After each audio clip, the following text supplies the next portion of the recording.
Hi, I'm Amy. And I'm Hannah. And we're your passport tour guides. I hope you brought your gladiator sandals because today we're visiting ancient Rome. That's right, Amy. But Rome wasn't built in a day. It was founded thousands of years ago, like before Jesus was born. And Rome is a famous international city in what is today's country, Italy. It's the country that's shaped like a boot. Oh, cool. That's neat. I have boots. Good for you. Well, did they wear boots in ancient Rome? I don't know. I don't know a lot about the fashion in ancient Rome, but I do know that ancient Romans were famous for their architecture. They built a lot of big buildings, like the Colosseum. Yes, they did. Just look at the Colosseum. It has survived thousands of years of people, weather, earthquakes, hurricanes, but even in ruins, it's an impressive sight. The Colosseum was built as an amphitheater of sorts. We think that the Colosseum could hold between 50 and 90,000 people. And they watched battle reenactments, they saw wild exotic animals hunted, and they watched mythological tales being acted out. Hey, did they have graduation ceremonies there? Because I just graduated in this Colosseum. And there were gladiators and martyrs. This is where the people were executed. They would fight each other and they would fight wild animals to the death right in front of a live audience. That sounds like the Hunger Games. No, the Hunger Games are in the future. This was in the past.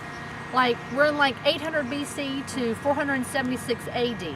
Rome started out just as a city, but by the time Jesus was born, Rome was the city. It was the capital of an empire. It was the center of the government. They even had senate and elections, just like us.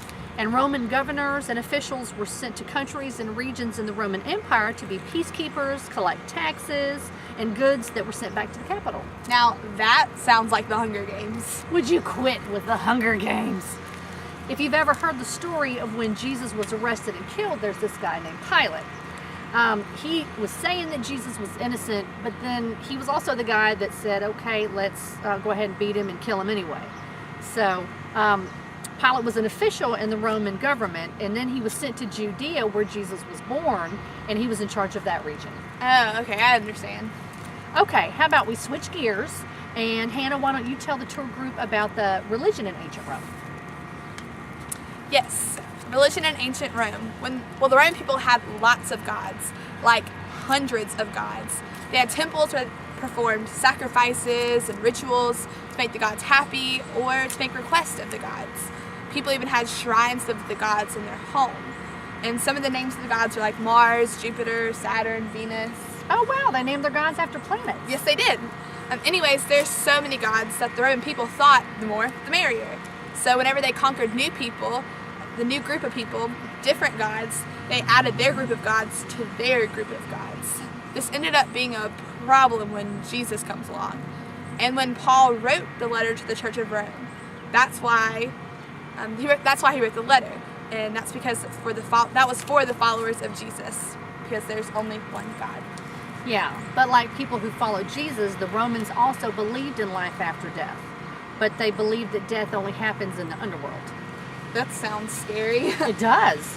And to get to the underworld, they had to get there through Styx, the river, not the band. The dead people had to ride a boat across the Styx River. Oh, that sounds even scarier. I know, right? Well, we could spend a lot of time in the city of ancient Rome, but unfortunately, our tour has come to an end. I hope you've enjoyed our brief tour and that you will remember that Rome was a super important city. It was the capital of an empire and the center of government and religion during the time of Jesus. The Romans made lots of lasting contributions to our world in the way of art, architecture, and government. They were kind of a big deal. And remember, when in Rome, do as the Romans do. Yes, and don't forget, we are your passport guides, Amy and Hannah, and we do accept tips. We'll stick around for questions afterwards. Not really. Enjoy your stay in ancient Rome.